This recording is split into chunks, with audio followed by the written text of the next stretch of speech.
lying to his family. Are you a con man? No, sir. Which doctor said you had 6 months to live? This was in the ER. I have that ER record, and he did not write that down. That hospital scares me. The one you go to twice a day sometimes? You've called 911 more than people call Domino's Pizza. Let's do it. Have a good show, everybody. Here we go. This is a safe place to talk about hard things. Stand by. We'll count you down. Today is going to be a changing day in your life. 5, 4. I am not giving up on you.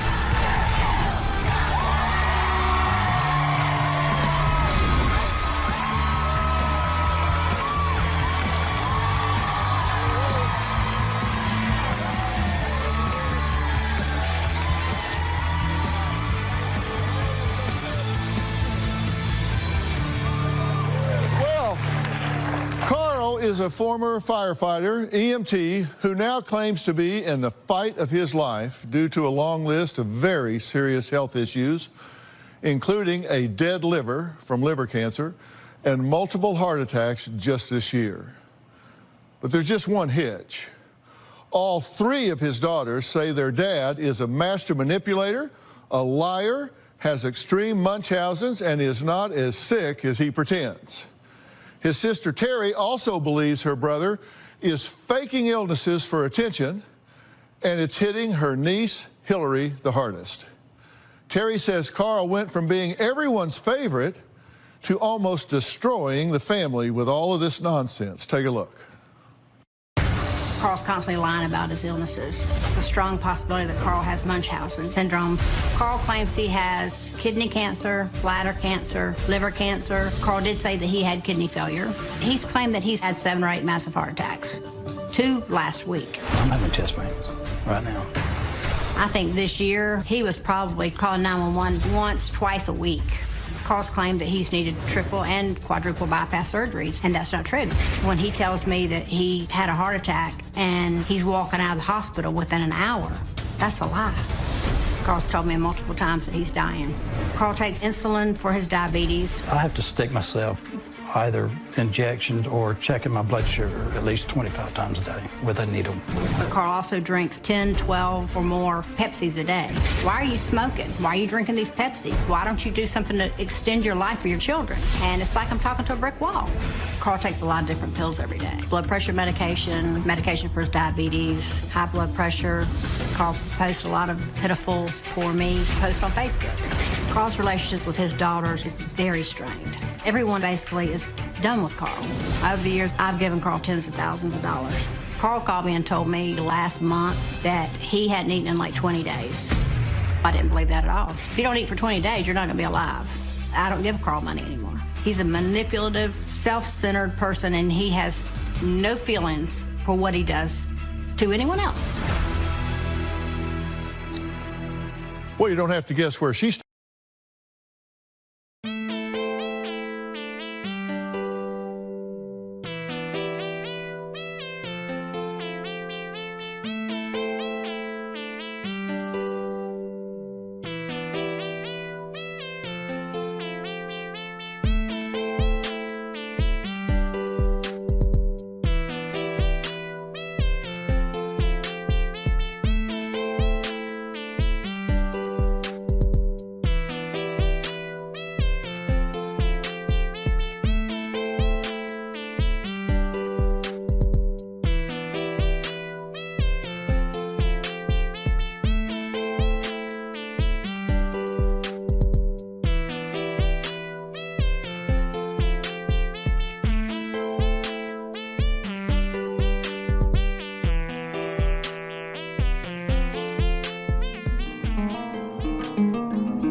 Swear I won't forget this, why do I regret this? In my mind reckless, thoughts are feeling endless. Sitting up, I'm breathless, anxiety's infectious. I feel so defenseless, betrayed and embarrassed. I hate being open, I hate being broken. I feel like an ocean filled up with emotion. Anger ain't a potion, rub it on like lotion. I can feel it soaking, reopen, the scars have awoken.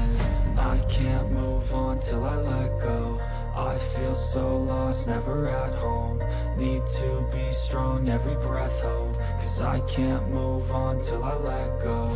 I can't move on till I let go. I feel so lost, never at home.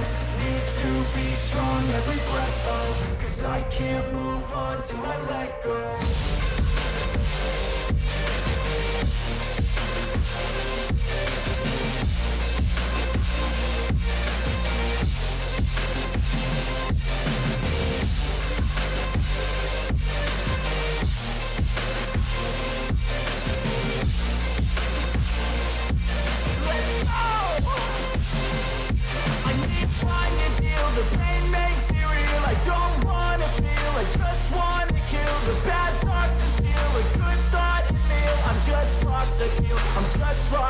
I need time to heal, I can't steer the wheel. Cause this drive to kill, and it gives me chills. A nice road it feels, I slip off the peel and crash all the steel. Will I ever heal? I can't move on till I let go. I feel so lost, never at home. Need to be strong, every breath hold. Cause I can't move on till I let go. I can't move on till I let go. I feel so lost, never at home. Need to be strong, every breath hold. Cause I can't move on till I let go.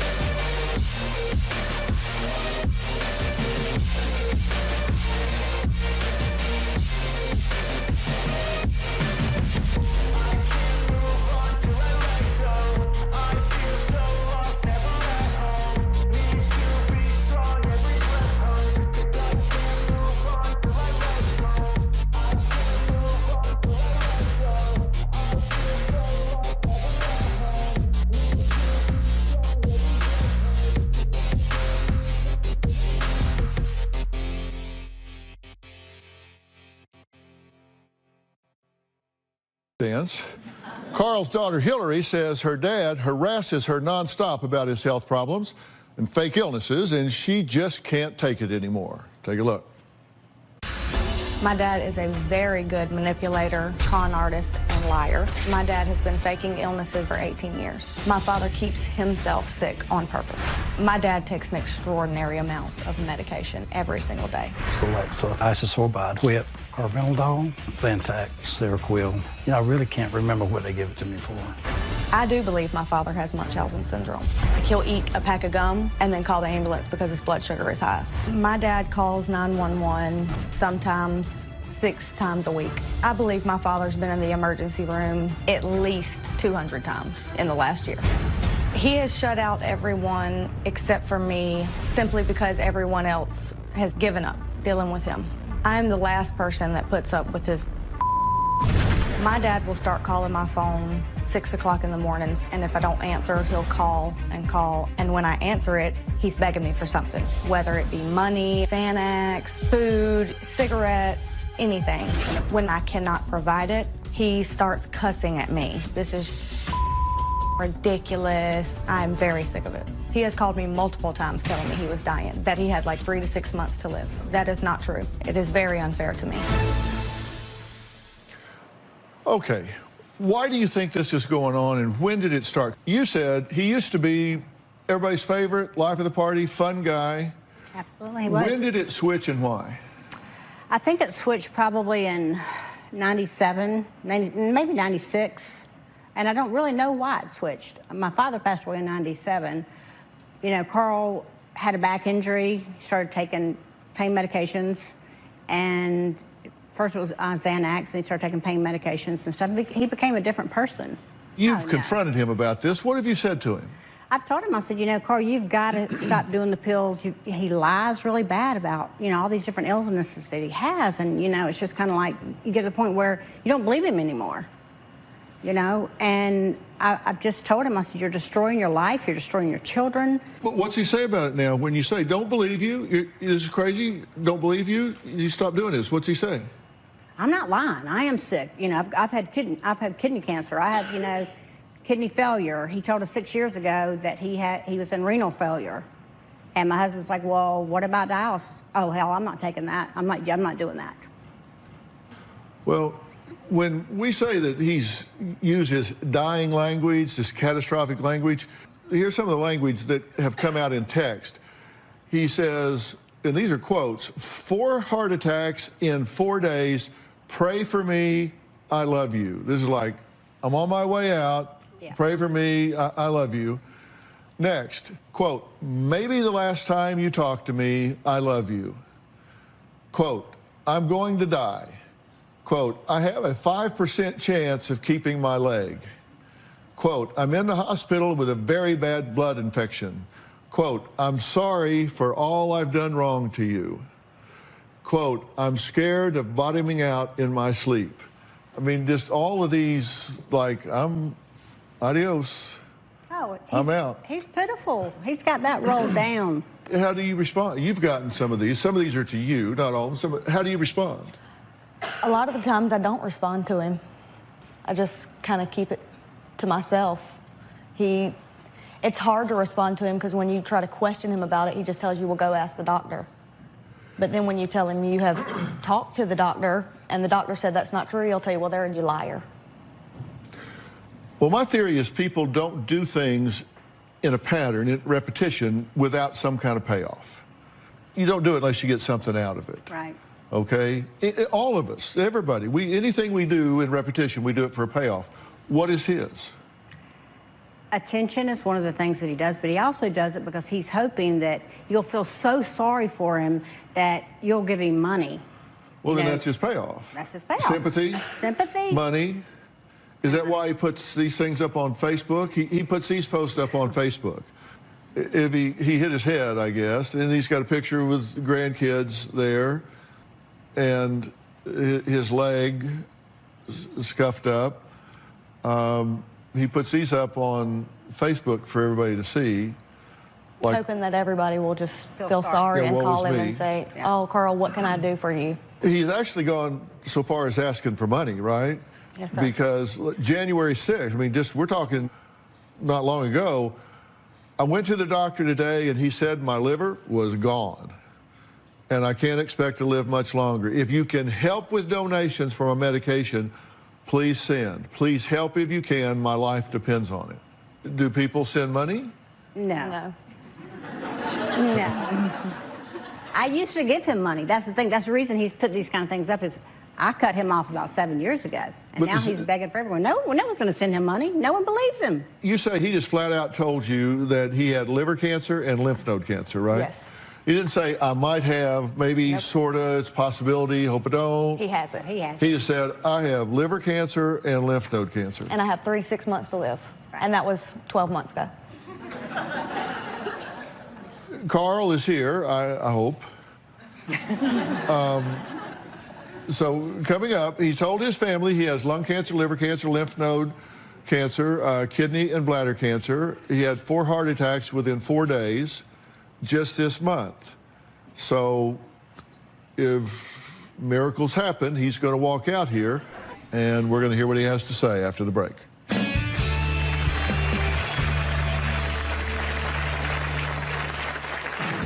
My health is failing due to my heart, my liver shot. My doctor told me that he's never seen anyone take the amount of insulin that I take every day. I am in a dark place. My daughters say that they have forgiven me, but they haven't. And later, which doctor told you only had a 5% chance of saving your leg? It was the vascular surgeon. As you beat the odds with your foot. Right. My dad constantly claims there is something wrong with him. It's always a new illness. My dad has told me that he has liver cancer, lymph node cancer, and kidney failure. None of that is true. I think my dad is claiming to have all these illnesses for attention. Coming all the way here for the Dr. Phil Show is my ultimatum for my father. If he doesn't change after this, I will have to write him off. I can't do it anymore. Well, Hillary says her father, Carl, is the greatest con artist to ever live. She says he has been faking illnesses for 18 years, and his health issues have cost her a personal life. But Carl says his long list of health issues are real, and he hates being a burden to the family. Take a look. My family has broken apart because of bad decisions that I've made over the past several years. I was a serious addict for 15 years. I mean, it was just chaos. Currently, I'm not using pain medication or muscle relaxers. My health is failing due to my heart, my liver is shot. 2 weeks ago, I was experiencing difficulty in breathing and chest pains, which is a textbook sign of a heart attack. I've had 4 stents put in my heart. I am also a diabetic. I take 380 units of insulin, which is approximately 9 or 10 shots a day. My doctor told me that he's never seen anyone take the amount of insulin that I take every day. I check my blood sugar with a meter approximately 10 to 12 times a day. I have been in renal failure a couple of times because of my kidneys. I have to insert a catheter inside myself 7 to 8 times a day. It's tremendously uncomfortable. I've called 911 in the last year probably 7 times. I am in a dark place. A couple of my family members are not currently speaking to me. My daughters hold hard feelings toward me. They say that they have forgiven me, but they haven't. Well, Carl, I'm glad you're here. How you feeling today? I'm feeling okay. Are you a con man? No, sir. Are you conning your family? Are you conning people on the internet when you go on there and say, I'm dying, I need money for medication? I've never put on there that I needed money for medication. I just read this, January 6, 2018. I went to the doctor today and he said my liver was gone. Right. I can't expect to live much longer. If you can help with donations for my medication, please send. Please help if you can. My life depends on it. Well, I was looking for a place that would help me with my medication. Now, wait a minute. I just said, are you conning people when you go on the internet and say, can you give me money for my medication? And you said, I've never gone on there and said, give me money for my medication. I forgot about that. I didn't even remember that. I didn't. But as far as being a con man, no, I'm not. I'm actually do not have the money for the medication. Okay, so your liver's gone. My liver is shot. How's your heart? My heart is very unpredictable. I mean, I don't know when chest pains are going to come on to where, you know, I have to take nitroglycerin or if I start getting diaphoretic or, you know, and having chest pains and have to call for the ambulance. They think that you claim illness and sickness when you really don't have it. I usually don't call anybody and tell them when I go to the hospital. You said your doctor said he's never seen anybody take as much insulin as you. That's exactly what he told me. Now, I'm a diabetic. Yeah. Has he ever had a diabetic that drank 12 Pepsis a day? I have no idea. He just told me that in his whole career, he's never seen anyone take 380 units of insulin in a day. Did you tell him you were drinking 12 cans of sugar a day? Well, I didn't tell him that I was drinking. I told him, well, I did tell him my diet's not, you know, where it's supposed to be. And I've cut way back. Sometimes I drink 24 in a day. And you smoke? Yeah, I do smoke. Did you tell your daughter that you had cancer? I told her what the emergency room doctors had told me that they'd seen on the MRI or, you know, CAT scan. And they wanted me to follow up with an oncologist, and I never did. What did he tell you? He told me he had lymph node cancer and liver cancer. That's what they told me, right. Okay. That's what his suspicions were that I had. That's what I had. That isn't what you told her. Well, that's what he told me that, in his opinion, that's what I had. And then you didn't check it out? No, I didn't check it out because I didn't want to know. You who say you've been to the ER and called 911 more than people call Domino's Pizza, And you get somebody to tell you that you've got cancer and you don't even follow up on it? No, I didn't, because I didn't care. How many times have you been to the doctor or the ER since then? Well, that would be for preventative, I mean, as far as if I'm having a heart attack right then, or if I'm having severe chest pains, then I know that I need to get something done to stop the chest pains. Did you mention to them, by the way, you should know that I have liver and lymph node cancer? No, I didn't. Does that seem reasonable? No, it doesn't seem, none of this seems reasonable. None of it does. Okay, we found something we agree on. Absolutely. Okay. All right. Okay, up next, Carl's other daughter, Heather, says her dad told her he only had 6 to 12 months to live and a 5% chance of keeping his leg. She says she is sick of his lies. We'll meet her when we come back.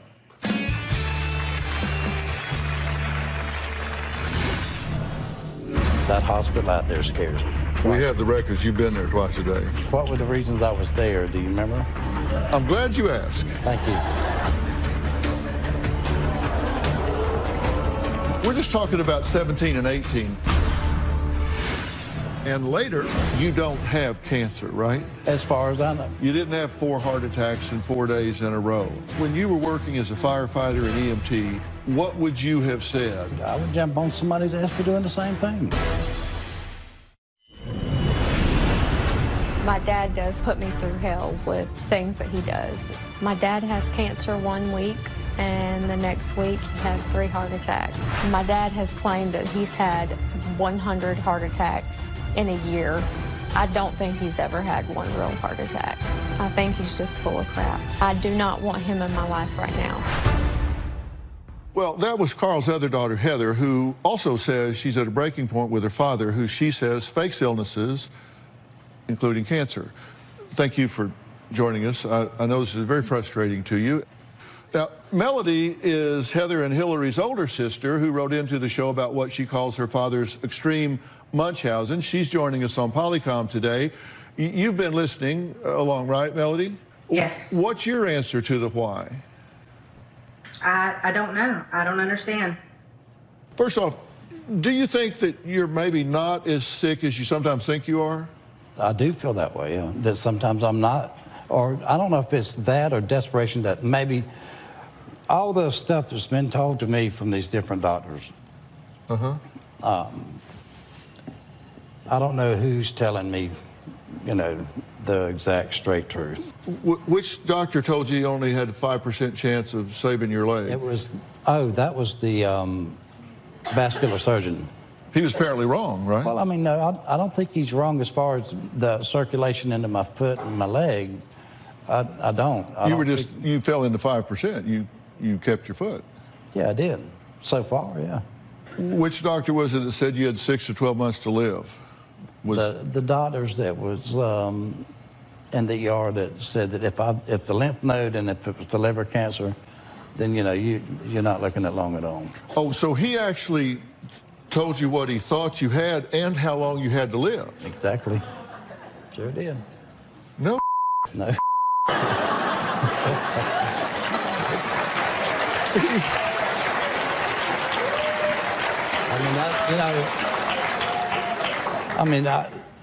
That's all I know to tell you is what. Well, is this guy like 12 years old? What? No, but you know. Because I can't find I cannot find a certified oncologist that will tell a patient that they've got 6 or 12 months to live. But yet you've got an ER doctor who does not do the scans or determine. He didn't tell you what type of cancer, what stage of cancer. What he just said, I think you've got liver and lymph node cancer, and you got 6 to 12 months to live. Well, you know, all I can tell you is what the man told me. You said you had stage 4 cancer and also. So how would you know what stage you have? I did not never say that. Yes. I don't recall ever saying that. Well, and when was this, by the way? What, a year? Not even a year ago. Or it might have been a year ago. Yeah, it was a little over a year ago. Yeah.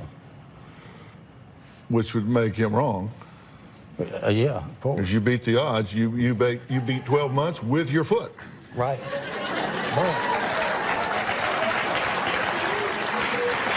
And by the way, I have that ER record, and he did not write that down. He didn't. It is not in there. Well, There's not one thing in that record about them telling you anything about cancer. well, you know, I mean, I think I've told my kids that that hospital out there scares me. And it does. And it does. Is this the one you go to twice a day sometimes? Twice a day? No, I've never been there twice a day. We have the records. You've been there twice a day. I've been there twice. For different symptoms. Okay. And they also did not say anything about cancer diagnosis. Okay, but what were the reasons I was there? Do you remember? Well, actually, I'm glad you asked. Thank you.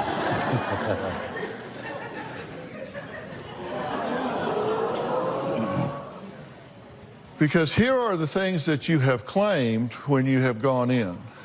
Liver and lymph node cancer, there is no record, no chemo, no radiation. No. No chemo, no radiation. You have said you have had bladder cancer. There is no record anywhere that you have ever been diagnosed with bladder cancer. You've never had any chemo or radiation treatment for bladder cancer. You have said you had kidney cancer. There is no record. You have had no chemo. You have had no radiation for that. You have said you had lung cancer. There is no record, and your lungs actually are clear. Right. You said you have had 4 heart attacks in 4 days. There is no record of you having a heart attack, and the day you said you had that, you walked home. 4 heart attacks. From the hospital where you had the heart attack. Okay. And you said you had triple bypass surgery? No, I never had bypass surgery. No, you haven't. And there's no record of it, and your heart is normal. Okay? Broken bones? We're just talking about 17 and 18 now. This is just last year and this year so far. Broken bones, no. Mild stroke, no. Kidney failure, no. Severe leg infection. There was an ultrasound. It was negative. No amputation. 6 to 12 months to live. Well, you just didn't die.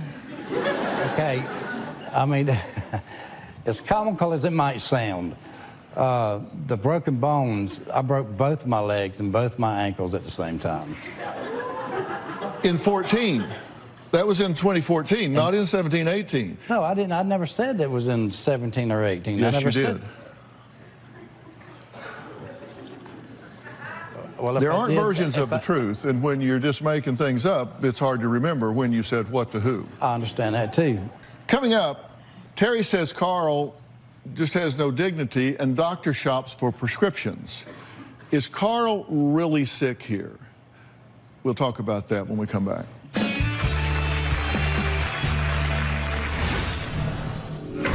I feel that my dad is dangerous. I believe that he could kill me. He went around the house with a butcher knife and cut all the phone lines. It was one of the scariest nights. I feel that my dad is dangerous. I believe that he could kill me. About 16 years ago, my dad was on Xanax. He went around the house with a butcher knife and cut all the phone lines, told me that no one was making it out of the house alive. I slammed the bedroom door, pushed the bed and the dresser in front of it, lifted the window, and then I jumped out and ran down the street to call 911. It was one of the scariest nights that I've ever experienced. My dad is seriously disturbed and needs a lot of help. They are being harassed and beleaguered and are really just worn out. I understand. They're just worn out from this. I know that. And you say you've had 4 heart attacks. You've not. You say your leg's going to be amputated. It isn't. You say you have cancer. You don't. You should be very happy about that. But the question is, why are you saying all of these things about your health when they're not true, and I'm concerned for two reasons. One, why you're so fixated on that, and two, the day will come when you really do have something wrong, and you're kind of like the little boy who cried wolf, and nobody takes you serious because you've said it so many times, you've lost credibility, and I don't want that to happen. But look, forget about them, forget about everything. Let's just talk here, you and me. For most of your life, you've been a stud, man. You've been a firefighting EMT. You're the guy that ran into the burning building. You have been in the trenches. You have saved lives, and I thank you for your service. I truly do. And you're not finished. And you're not going to continue down the road you're going on, because I'm not going to let you do it. Thank you. Now, I'm just telling you, just one old country boy to another, you need to pull your head out of your and listen to me. You're not going to do what you're doing here. You're better than this. You're better than this. And you know, and deep down inside, I know I am, but there's something, I don't know what type of it's a physiological effect. There's something's got a hold to me that I just can't shake, and I don't know how to do it. Are you doing too much drugs? No, no, seriously, no. Don't answer till you think about this. It doesn't matter if you've got a prescription for it or not. Have you gotten reliant on these drugs and they've taken away your drive? Have they taken away your focus? I mean, and listen, that happens to the best of people. It doesn't mean that you're some kind of gutter rat drug addict. You get on these prescriptions, we have lost a moral compass with these opioids and painkillers and giving these to people, and it sneaks up on them. It doesn't mean you're a bad person. It just means if you've gotten over-medicated and it's taken away your focus and your drive, you got to reach out for help. You got to throw a hand up and let somebody help you. Just tell me what's going on. Well, I'm here to help you. I understand that, and I appreciate that. I've looked at your medical records, and let me tell you what they're saying. On April 5th, 16, comments from the RN. Taking benzos and opiates currently, does not believe he is abusing them. 9/14/17, they saw him and felt he was displaying drug-seeking behavior, which he did to me as well. 9/14/17 to 9/16/17, he is also asking for morphine IV by name for leg pain, saying that Percocet is not helping. 10/11/2017, additional history. Patient has been seen 2 other times in this emergency department this week and has not complained of similar symptoms. This is all considered drug-seeking, pill-seeking, narcotic-seeking behavior. I understand that. When we come back, Carl blames a tragic car accident 20 years ago for starting his downward spiral, and I could certainly understand why. We're going to find out why his daughters have a different story, though, when we come back.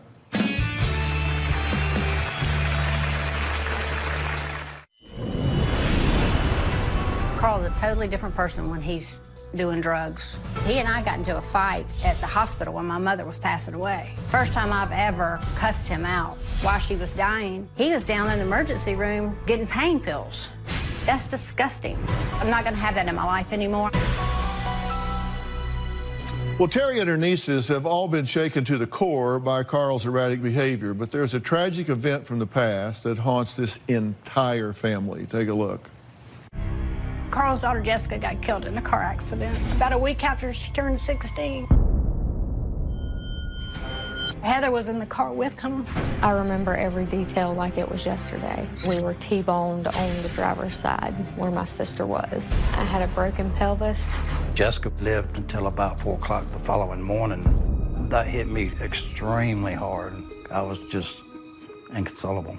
When my daughter passed away, I started taking pain medication much more than I needed it. His drug progression really just skyrocketed. It pushed him to where he didn't care if he lived or not. I was suffering from extreme grief. I covered it up with taking the pain pills. That was a terrible choice I made, and it was one that stuck with me for 16 years. Very sorry for your loss. I'm very sorry for your loss. I lost one of my kids. They'd have to take me to the dump. You won't hear me say I know how you feel. You say after the accident your pain pill use got out of hand, and you say you know it did. You said it did. It did, yeah. You can't tell me that you don't see that your reactions here, that your perceptions here, that your involvement here is irrational. I know, exactly. I agree with you 100%. This is not who you are. If you had, when you were working as a firefighter and EMT, and you had you on your route, your area, that you were picking up 2 and 3 times a week, sometimes twice a day, taken to the ER time and time and time again, what would you have said?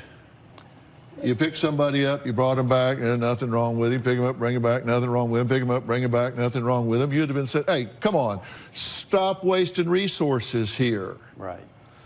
You wouldn't have put up with that. I've done the same thing in the field. I would jump on somebody's ass for doing the same thing. But you recognize you don't have cancer, right? Yeah. Yeah, you know you don't. I recognize that I don't have his cancer. As far as I know, I'm just telling you now, I don't think I have it now. You have no evidence that you have cancer. None. You didn't have 4 heart attacks in 4 days in a row. I mean, you are not, all of this stuff I've listed up here, you just don't have. You've just built this up in your mind, and there's a reason for it. And you've got to figure out what that reason is. And I'm willing to help you do this, and I know how to go about this if you're willing to grab on and do this. Yes, that's why I'm here. All right, coming up, Hillary says her dad uses her for rides, money, food, and cigarettes, and will even lie that he's been robbed of all of his groceries. You say, I haven't eaten in 20 days. Nah, I don't. You told me that. You have said that. 20 days. No, that's true. Not true. We'll talk about that next.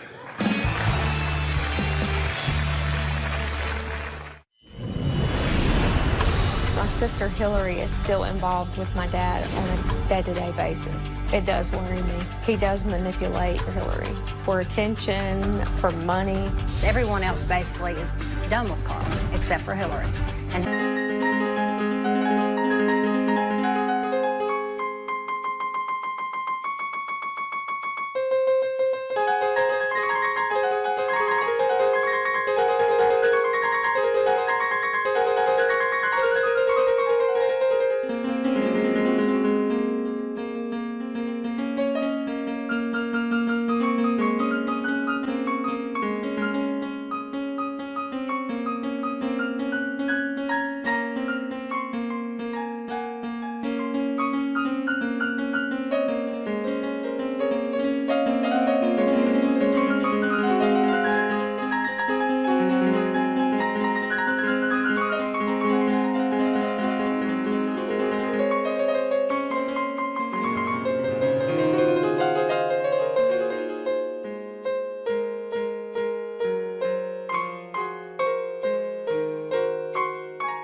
They perceive it, even when there's evidence to the contrary. If you have cancer, well, you don't. I've had a heart attack. Well, your heart's fine. What you have to be willing to do is say, I'm not going to be part of the conversation. I'm not going to be part of the dialogue. I'm not going to respond. You just don't have to respond. Just, if you don't react, then you don't reinforce. And if you don't reinforce, then here's what you can expect. It'll get worse. It's called the extinction effect. When he's done something and he gets a reaction, and he does something, he gets a reaction, does something, gets a reaction, all of a sudden he doesn't, you go, oh, well, I just need to do more. I just need to say it louder. And so it'll go up, up, up, up, up, up, and then he goes, oh, well, I guess I'm not going to get a reaction, then it'll stop. You need to take care of yourselves. And I'm going to tell you why that's okay. Because whatever's going on here is way above your skill set. You're not trained for this. You don't have the sensitivities, the understanding to deal with this. So you couldn't fix it if you want to, but I'm going to help him with this. Okay, so you got to give yourself permission to say, I'm going to let others handle this. Mm-hmm. So think about that. When we come back, I'm going to talk about a plan to get him on the right track, which helps his whole family move forward. We'll be right back.